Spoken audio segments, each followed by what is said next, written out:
हिमाचल प्रदेश की सत्ता को लेकर हमेशा से यह कहा जाता है कि यहाँ हर 5 साल में परिवर्तन होता है। एक पारी कांग्रेस की तो दूसरी पारी भाजपा की रहती है। यानी कि कुल मिलाकर कहा जाए तो बीते पिछले 30 सालों में सत्ता कांग्रेस और भाजपा के बीच बारी बारी से आई है। राज्य में इस साल 12 नवंबर को विधानसभा चुनाव होने हैं और भाजपा हिमाचल में रिवाज बदलने की बात कर रही है। बात प्रदेश के विधानसभा क्षेत्र 58 यानी पांवटा साहिब की करें तो यहाँ भी जनता ने हर बार सत्ता की चाबी किसी एक के पास नहीं दी, बल्कि समय समय पर परिवर्तन किया है। कांग्रेस में कृष्णेश चंद चौधरी को दिग्गज माना जाता है, तो वहीं भाजपा में यदि बात हम करें किसी दिग्गज के बारे में तो उसमें ऊर्जा मंत्री सुखराम चौधरी का नाम सबसे आगे आता है। जोड़ तोड़ की राजनीति में माहिर ऊर्जा मंत्री सुखराम चौधरी ने भी सरकारी नौकरी छोड़कर राजनीति में अपना भाग्य आजमाया और कामयाबी की सीढ़ियों पर चढ़ते गए। लेकिन अब उनका हिसाब किताब करने भी सरकारी नौकरी छोड़कर एक शिक्षक चुनावी मैदान में उतरे हैं। जी हां, हम बात कर रहे हैं रोशन लाल चौधरी की, जिन्होंने भारतीय जनता पार्टी से टिकट की मांग की थी। टिकट नहीं मिली तो अब वे आजाद ही चुनाव लड़ेंगे। आप सोच रहे होंगे कि इसमें बड़ी बात क्या है, तो हम आपको बता दें कि इन दोनों चेहरों के पीछे एक खास चेहरा है, जिन्होंने किसी समय सुखराम चौधरी को राजनीति की बुलंदियों तक पहुंचाने के लिए तन मन धन लगाकर काम किया।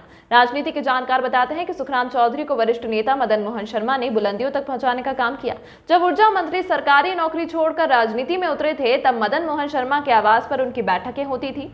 आर्थिक रूप से भी मदन मोहन शर्मा ने जरूरत से ज्यादा सहयोग किया, लेकिन समय के साथ सुखराम चौधरी और मदन मोहन शर्मा के बीच दूरियां बढ़ी। भाजपा के दर्जनों और भी वरिष्ठ नेता हैं जिन्हें सुखराम चौधरी ने तवज्जो नहीं दी। टिकट के दौर में आगे रहने वाले मदन मोहन शर्मा को भी टिकट नहीं मिली और अब मदन मोहन शर्मा ने अपना समर्थन रोशन लाल चौधरी को दिया है। देवीनगर से ही सुखराम चौधरी के सितारे राजनीति में बुलंद हुए थे और अब वहीं से उनके लिए निराशाजनक खबर भी है, क्योंकि रोशन लाल चौधरी अपनी बिरादरी के उस वोट पर चोट करने वाले हैं जो ऊर्जा मंत्री से खफा है।